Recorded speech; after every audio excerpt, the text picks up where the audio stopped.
আসসালামু আলাইকুম। সংবাদে আপনাদের সবাইকে স্বাগত জানাচ্ছি। আমি ফিরোজ তোহা। শুরুতেই সংবাদ শিরোনাম। বাংলাদেশের সর্বশেষ গুরুত্বপূর্ণ আপডেট সংবাদে আপনাকে স্বাগত। শুরুতেই সংবাদ শিরোনাম, পরে বিস্তারিত। প্রথমে জানাবো, কার্যালয়ের সামনে ককটেল বিস্ফোরণের প্রতিবাদে এনসিপির বিক্ষোভ। ঢাকা মহানগর দক্ষিণে জুলাই পদযাত্রার গাড়িতে ককটেল বিস্ফোরণের ঘটনার তীব্র প্রতিবাদে বিক্ষোভ মিছিল করেছে ঢাকা মহানগর এনসিপি। দিবাগত রাত 12টার দিকে এনসিপির কেন্দ্রীয় কার্যালয়ের সামনে থেকে মিছিলটি শুরু হয়ে শাহবাগ অভিমুখে অগ্রসর হয়। মিছিলে অংশগ্রহণকারী নেতাকর্মীরা দাবি করেছেন অতি দ্রুত সময়ের মধ্যে ককটেল বিস্ফোরণের সঙ্গে জড়িতদের চিহ্নিত করে আইনের আওতায় আনতে হবে। একই সঙ্গে প্রশাসনের ভেতরে থাকা ষড়যন্ত্রকারীদের অবিলম্বে গ্রেপ্তারের আহ্বান জানান তারা। জানাবো, আলহামদুলিল্লাহ, আবারও ইহুদিবাদী ইসরায়েলে একের পর এক রকেট হামলা। ইসরায়েলে একের পর এক রকেট হামলা হয়েছে। দেশটির সেনাবাহিনী জানিয়েছে উত্তর গাজা থেকে সব রকেট ছোড়া হয়েছে। ইসরায়েলের বিমান বাহিনী 2টি রকেট প্রতিহত করেছে বলে জানিয়েছে দেশটির কর্তৃপক্ষ। এরপর জানাবো, গাজায় ইসরায়েলি সেনা নিহত।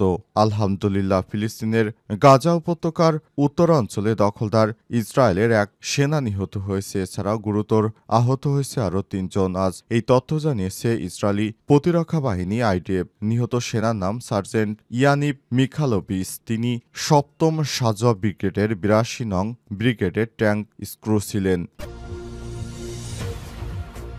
এবারে জানাবো, ভয়াবহ বিস্ফোরণে কেঁপে উঠল যুক্তরাষ্ট্রের ক্যালিফোর্নিয়া।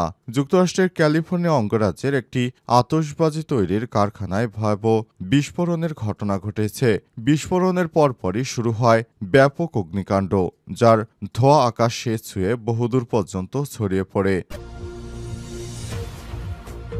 জানাবো, পটিয়া থানার ওসি জায়েদ নূর প্রত্যাহার। চট্টগ্রামের পটিয়া থানার ভারপ্রাপ্ত কর্মকর্তা ওসি আবু জায়েদ মোহাম্মদ নাজমুল নূরকে প্রত্যাহার করা হয়েছে। বৈষম্য বিরোধী ছাত্র আন্দোলন ও জাতীয় নাগরিক কমিটি এনসিপির আন্দোলনের মুখে রাত 10টার দিকে তাকে প্রত্যাহার করা হয়। বিষয়টি নিশ্চিত করেছে জেলা police super SP Saiful Islam. পটিয়ার ওসিকে প্রত্যাহার করে চট্টগ্রাম রেঞ্জ ডিআইজির কার্যালয়ে সংযুক্ত করা হয়েছে। প্রিয় দর্শক, এতক্ষণ শুনছিলেন সংবাদ শিরোনাম, এবারে বিস্তারিত।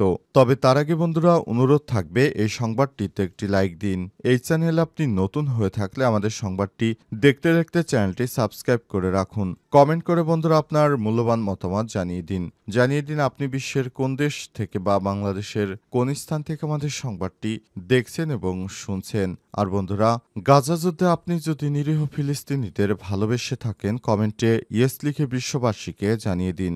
সংবাদটা আপনার সোশ্যাল মিডিয়া ফেসবুকে শেয়ার করে বন্ধুদেরও দেখার সুযোগ করে দিন। এবারে বিস্তারিত। কার্যালয়ের সামনে ককটেল বিস্ফোরণের প্রতিবাদে এনসিপির বিক্ষোভ।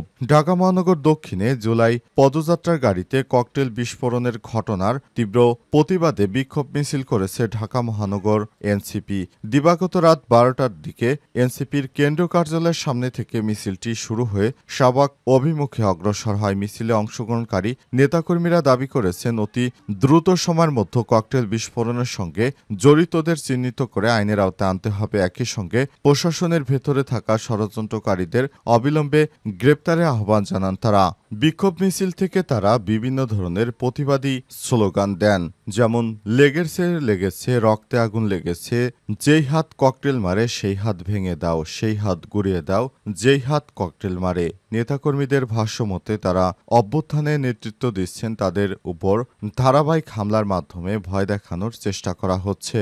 এসব ঘটনা জনগণের প্রতিবাদকে দমিয়ে রাখতে পারবে না বলেও হুঁশিয়ারি দেন নেতারা। এদিকে হামলার পর জাতীয় নাগরিক পার্টির আহ্বায়ক নাহিদ ইসলাম নিজের ভেরিফাইড ফেসবুক পেজে একটি ভিডিও শেয়ার করে লিখেছেন, বারবার হামলা করে তারুণ্যের শক্তিকে থামানো যাবে না। উল্লেখ্য, এদিকে রাত 11টার দিকে এনসিপির কেন্দ্রীয় কার্যালয়ের সামনে জুলাই মাসের কর্মসূচি প্রদর্শনী চলাকালে একটি ককটেল বিস্ফোরণের ঘটনা ঘটে। এতে প্রদর্শনী ভ্যানের পেছনের অংশ ক্ষতিগ্রস্ত হয়। এই ঘটনায় কোনো হতাহতের খবর পাওয়া যায়নি, তবে নেতাকর্মীদের মধ্যে উত্তেজনা ছড়িয়ে পড়ে। ইসরায়েলে একের পর এক রকেট হামলা। ইসরায়েলে এবার একের পর এক রকেট হামলা হচ্ছে। দেশটির সেনাবাহিনী জানিয়েছে উত্তর গাজা থেকে সব রকেট ছোড়া হচ্ছে। ইসরায়েলের বিমান বাহিনী দুটি রকেট প্রতিহত করেছে বলে জানিয়েছে দেশটির কর্তৃপক্ষ। এক্সে এক পোস্টে দখলদার সামরিক বাহিনী জানিয়েছে স্থানীয় সময় সন্ধ্যা ৬টা ৪৭ মিনিটে সক্রিয় সতর্কতা অনুসরণ করে বিমান বাহিনী উত্তর গাজা উপত্যকা থেকে আসা দুটি রকেট প্রতিহত করেছে। তবে হামলায় তাৎক্ষণিকভাবে হতাহতের কোনো খবর পাওয়া যায়নি। গাজা সীমান্তের কাছে অবস্থিত সেডে রোড ইবিমে সাইরেন বাজানোর পর আইডিএফ জানিয়েছে যে তারা পরিস্থিতি খতিয়ে দেখছে। এর আগে মঙ্গলবার ১ জুলাই রাতে নতুন করে ইসরায়েলে হামলা চালায় ইয়েমেনের হুতি যোদ্ধারা। এই হামলার আগে দেশজুড়ে সতর্কতা সাইরেন বাজানো হয় এবং ইসরায়েলের প্রতিরক্ষা বাহিনী বিষয়টি নিশ্চিত করে। আইডিএফ জানিয়েছে ইয়েমেন থেকে ইসরায়েলি ভূখণ্ডের দিকে একটি ক্ষেপণাস্ত্র নিক্ষেপ করা হয়েছে। প্রতিক্রিয়ায় বিমান প্রতিরক্ষা ব্যবস্থা সক্রিয় করা হয়েছে এবং হুমকি প্রতিহত করার জন্য কাজ করা হচ্ছে। একের পর এক হুমকি আসছে ইহুদিবাদী ইসরায়েলের উপর। তারা কোনোভাবেই এসব হুমকি থামকি প্রতিহত করতে পারছে না। সমস্ত কিছু তাদের ধ্বংস করে দিয়েছে ইয়েমেন থেকে হুতি যোদ্ধারা এবং পাশাপাশি আরও বিভিন্ন জায়গা থেকে হামলা চালানো হচ্ছে। গাজায় ইসরায়েলি সেনা নিহত। ফিলিস্তিনের গাজা উপত্যকার উত্তর অঞ্চলে দখলদার ইসরায়েলের এক সেনা নিহত হয়েছে। এছাড়াও গুরুতর আহত হয়েছে আরও ৩ জন। আজ এই তথ্য জানিয়েছে ইসরায়েলি প্রতিরক্ষা বাহিনী। নিহত সেনার নাম সার্জেন্ট ইয়ানিব মিখালোভিচ। তিনি ৭ম সাজোয়া ব্রিগেডের ৮২তম ব্রিগেডের ট্যাঙ্ক ক্রু ছিলেন। প্রতিরক্ষা বাহিনী জানিয়েছে মিখালোভিচ উত্তর গাজায় ফিলিস্তিনি গোষ্ঠীর হামলায় নিহত হয়েছেন। ওই হামলায় এক ট্যাঙ্ক কমান্ডার এবং একই ব্যাটালিয়নের অপর এক সেনা গুরুতর আহত হয়েছেন। আরেক দখলদার এবং আরেকটি হামলায় এক সেনা গুরুতর আহত হন। তিনি কমান্ডো ব্রিগেড ইগোস ইউনিটের সদস্য ছিলেন। আহত সবাইকে উদ্ধার করে চিকিৎসার জন্য হাসপাতালে নিয়ে যাওয়া হয় এবং তাদের পরিবারকে অবহিত করা হয়েছে বলে জানিয়েছে প্রতিরক্ষা বাহিনী। এদিকে ইসরায়েলে একের পর এক রকেট হামলা হয়েছে। দেশটির সেনাবাহিনী জানিয়েছে উত্তর গাজা থেকে সব রকেট ছোড়া হয়েছে। ইসরায়েলের বিমান বাহিনী দুটি রকেট প্রতিহত করেছে বলে জানিয়েছে দেশটির কর্তৃপক্ষ।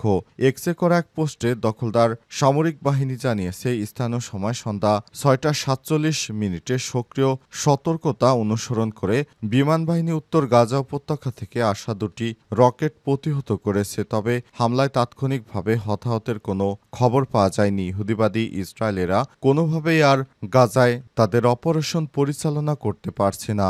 গাজায় একে একে হামলায় ইয়েমেন থেকে হুতি বিদ্রোহীর পাশাপাশি বিভিন্ন হামলায় দেখা যাচ্ছে যে তাদের অবস্থা খুবই শোচনীয় পর্যায়ে চলে এসেছে। অবস্থায় ইহুদিবাদীরা কোনোভাবেই তারা তাদের কার্যক্রম পরিচালিত করতে পারছে না।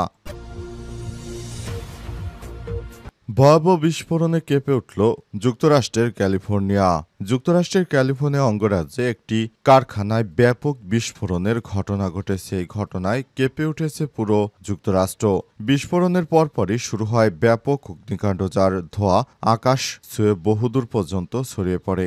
বিস্ফোরণ এবং আগুনের কারণে আশপাশের এলাকা কেঁপে ওঠে এবং ব্যাপক আতঙ্ক ছড়িয়ে পড়ে। স্থানীয়দের মধ্যে আজ আল জাজিরা মেহের নিউজের প্রতিবেদনে এই তথ্য জানানো হয়েছে। প্রতিবেদনে বলা হয়েছে আজ বিকেলে ক্যালিফোর্নিয়ার ইয়োলো কাউন্টি এসপোর্টো এলাকায় এই বিস্ফোরণের ঘটনা ঘটে। এটি স্যাক্রামেন্টো শহর থেকে প্রায় ৪০ মাইল উত্তর পশ্চিমে অবস্থিত। বিস্ফোরণের ফলে আগুন ছড়িয়ে পড়ে এবং আশপাশে ধোঁয়াকুণ্ডলী দেখা যায়। ইয়োলো কাউন্টি শেরিফের অফিস জানিয়েছে স্থানীয় সময় সন্ধ্যা ৬টার কিছু পর বিস্ফোরণটি ঘটে। ঘটনাস্থলে নিরাপত্তা নিশ্চিত করতে সঙ্গে সঙ্গে এলাকা ঘিরে ফেলা হয়েছে। এসপার্টা ফায়ার স্টেশন ডিস্ট্রিক্টের চিফ পার্টিস লরেন্স জানান, আগুন নিয়ন্ত্রণে আনতে রাতভর কাজ চলছে। মূলত অগ্নিকাণ্ডের জায়গা ঘিরে রাখা হয়েছে এবং আশপাশে ছড়িয়ে পড়া ছোট ছোট আগুনগুলো নেভাতে কাজ করা হচ্ছে।